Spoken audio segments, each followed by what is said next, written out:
Damp white fog covers the dark pine trees of the Black Forest in southwestern Germany on a crisp spring morning in 1860. Low clouds of thick mist hang over the tall evergreen canopy, keeping the early morning light soft and gray.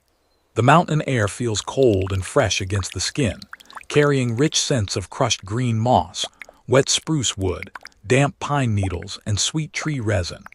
Thin streams of gray wood smoke rise slowly from tall stone chimneys deep in the quiet river valley.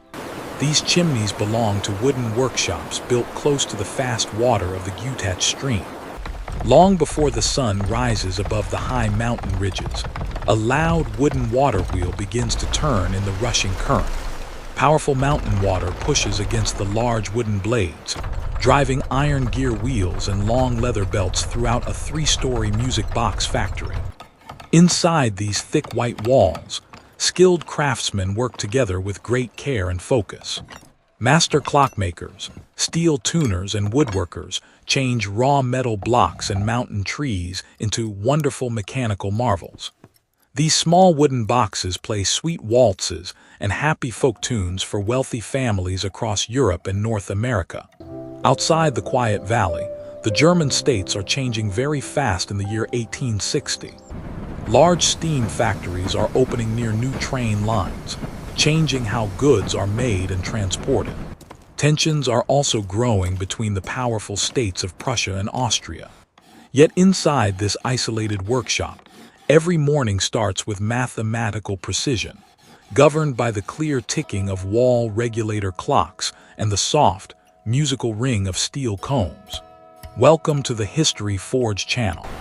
This realistic reconstruction of a Black Forest music box factory in the year 1860 was created with artificial intelligence based on historical studies and original records of the period. Before we continue our tour, please consider subscribing to the channel and leaving a like on this video.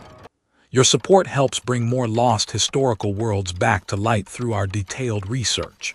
Stay with us as we step inside the water-powered workshop to witness the hand-pinning of brass cylinders, the delicate tuning of tempered steel combs, and the crafting of shellac-polished rosewood cabinets. Standing on the steep bank of a mountain stream, the factory compound shows the classic design of traditional Black Forest architecture. People in Germany call this regional building style a Schwarzwaldhaus. The strong foundation of the compound is built from heavy granite fieldstones gathered directly from nearby mountain slopes. These rough stones support two upper stories of thick oak timber framing. Local builders call this classic wooden framework thatchwork. High above, a steep roof covered in dark slate tiles protects the upper workrooms from heavy winter snowfalls. Wide glass windows line the southern wall of the factory, bringing bright natural daylight to every workbench for fine assembly work. Heavy wooden water wheel blades turn continuously inside a special wheelhouse at the rear of the building. The massive oak wheel measures 15 feet across and spins in the cold mountain stream run-up. It turns a central drive shaft made of solid iron that runs through the entire ground floor. Long leather belts stretch from wooden pulleys on the drive shaft to transfer movement to different tools. These belts power metal lathes, gear-cutting engines, and polishing discs across the main workshop floor. Through this clever water system, the mountain stream provides clean mechanical power without using noisy steam engines or coal boilers. Below the high wooden roof, the factory layout is split into distinct workrooms so production flows smoothly. The ground floor houses the heavy machine shop, known in German as the Dreherei.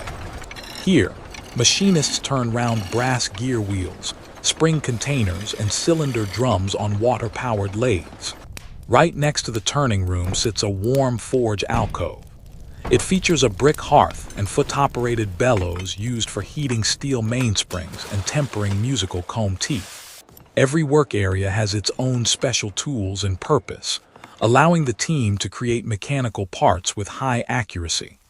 Golden pine wood, polished steel, and rich velvet come together on the upper levels of the compound. The second floor holds two quiet assembly rooms designed for delicate handcraft. In the cylinder pinning room, specialized artisans drill microscopic holes into brass drums and tap thousands of tiny steel pins into place. In the adjacent tuning room, master comb tuners adjust the musical pitch of steel combs by filing each metal tooth by hand. The top floor houses the cabinet-making workshop, or Tischlerei. Here, woodworkers build shiny wooden boxes from walnut, cherry, and rosewood, decorating the lids with colorful floral inlays. Scented air inside the music box factory combines natural mountain forest aromas with industrial workshop fluids. You can smell fresh pine wood dust mixed with heavy whale oil machine lubricant, smoldering beech coal, shellac varnish, and pure beeswax polish. The sound environment inside the building is equally rich and varied.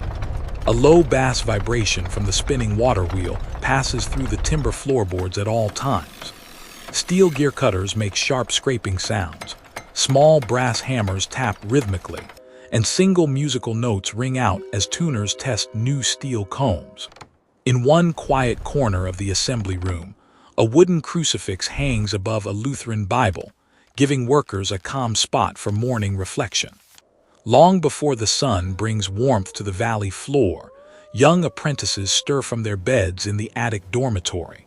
These young boys are called leerlinge. They step out of simple wooden bunks, pull on thick woolen stockings, and walk down the timber staircase in the cold morning air. Shivering in the damp drafts, they light small fires inside the large tile stoves, which locals call kashelofen.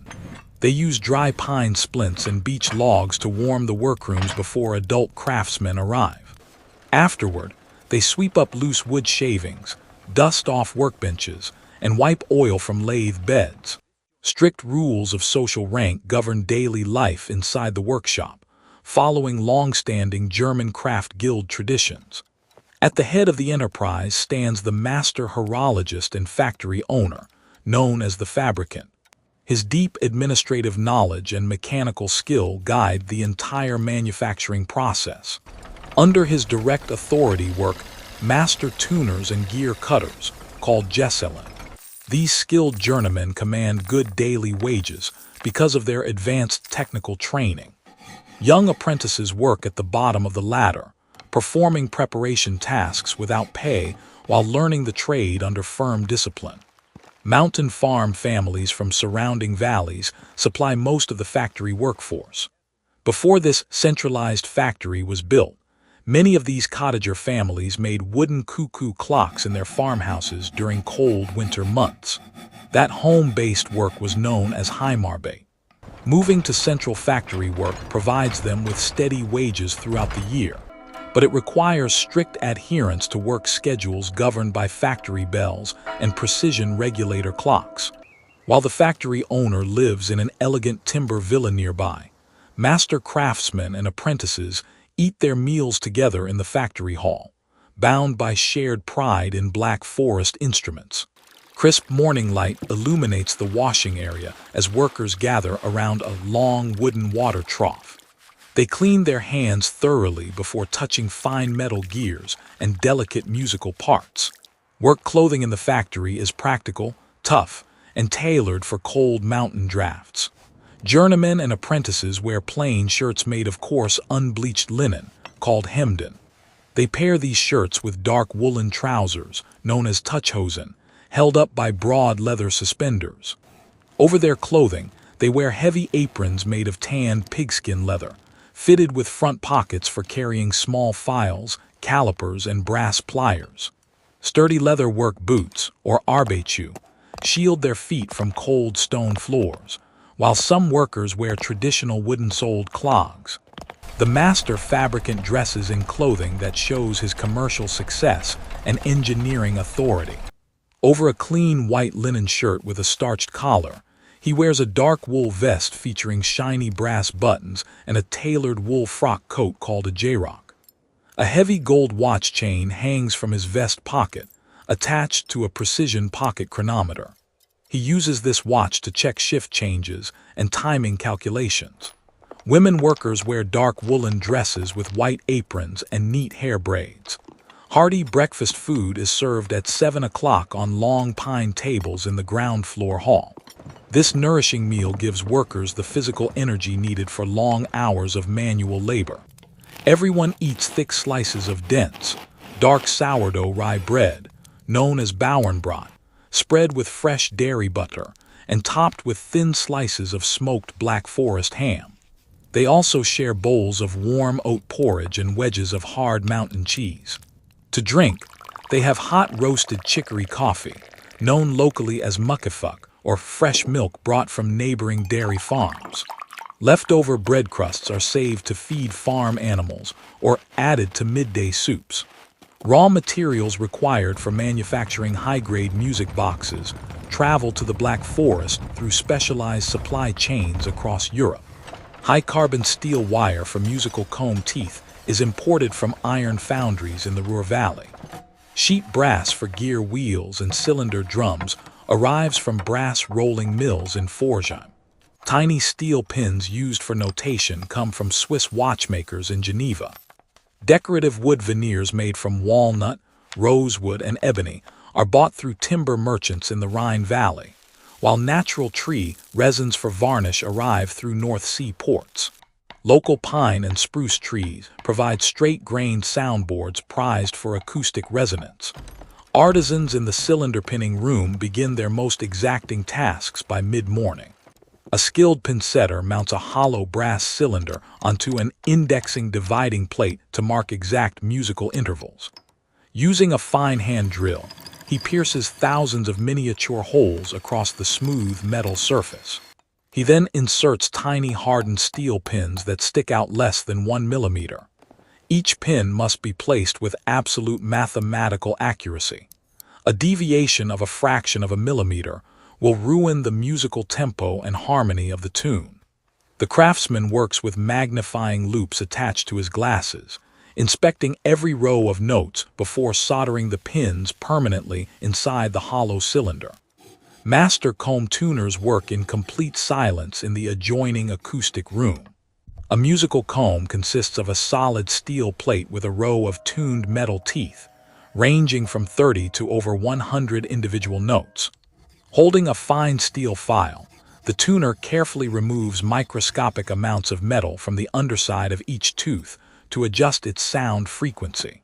To achieve deep bass notes, he solders tiny lead weights, known as bladejewich, to the tips of the longer teeth.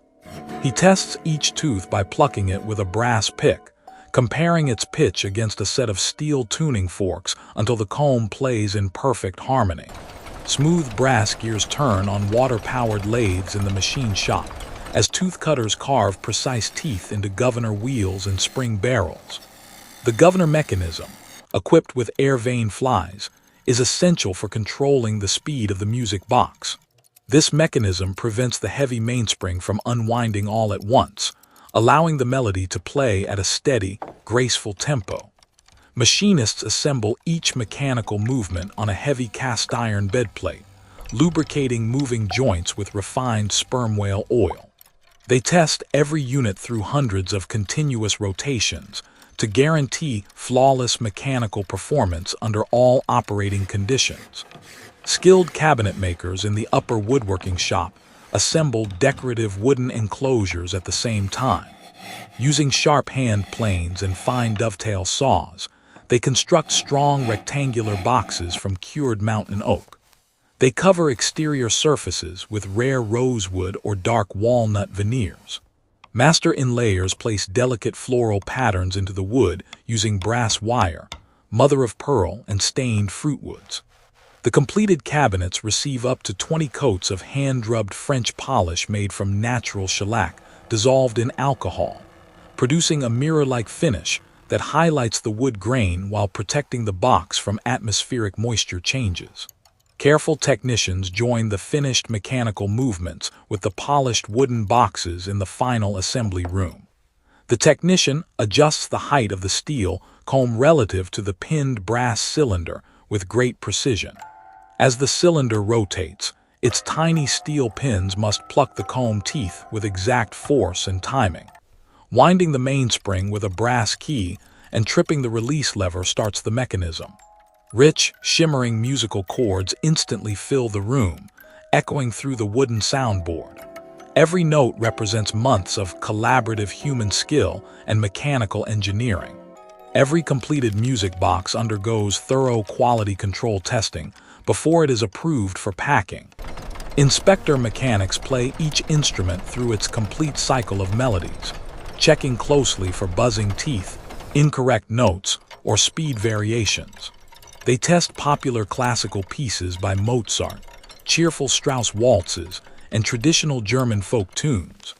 Certified boxes are wrapped in oilcloth paper and packed into felt-lined wooden crates, ready for transport by horse-drawn wagons to the railway terminus in Offenburg for shipment across international markets. Each packed crate is marked with the factory trademark and destination codes. As late afternoon light fades behind the pine ridges, the factory waterwheel is disengaged, bringing machinery to a gradual halt. Workers clean their hand tools, cover lathe beds with canvas sheets, and wash up in the ground floor washroom before gathering for the evening meal. Supper consists of thick potato soup, known as Kartoffelsuppe, served with smoked Langiger sausages, warm sauerkraut, crusty rye bread, and pitchers of local apple cider, known as Most. The warm food restores energy after 10 hours of concentrated manual labor. Relaxing after supper, workers spend their evening in the factory hall or visit the village Gasthaus. Inside the cozy tavern, heated by a roaring tile stove, artisans drink dark lager beer, smoke long porcelain pipes filled with local tobacco, and play card games like scat. Musicians among the workforce play accordions or zithers, singing traditional Black Forest folk songs in rich harmony. These social evenings foster strong camaraderie among workers across all ranks of the factory before they return to their dormitories for night rest. Quiet darkness returns to the Black Forest Valley as night settles over the factory compound. Heavy oak entrance doors are locked by the night watchman, and the sluice gate of the water wheel is closed, diverting mountain stream water around the idle wheel. Outside, cold night air drifts through pine branches, and bright stars illuminate the slate roof. Inside, tile stoves glow faintly in dark workrooms, while on assembly tables, finished rosewood music boxes sit in silent rows, their brass cylinders and steel combs gleaming softly in the dark. Industrial changes in the late 19th century soon brought major shifts to the traditional music box trade. While the 1860 factory represented a peak of Black Forest mechanics, late 19th and early 20th centuries brought rapid industrial evolution.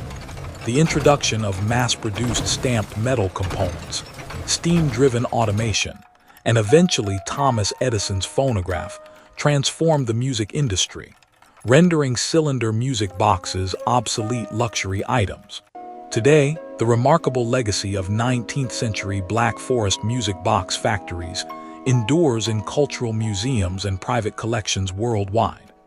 Preserved antique instruments displayed in the German Clock Museum in Furtwangen, historical factory ledgers, pinned cylinder scores, and hand-carved musical cabinets offer lasting testimony to the skill of Black Forest artisans. Across more than a century and a half, these intricate brass and steel mechanisms remain enduring symbols of an era when human ingenuity, forest timber, and water power created timeless mechanical music in Germany.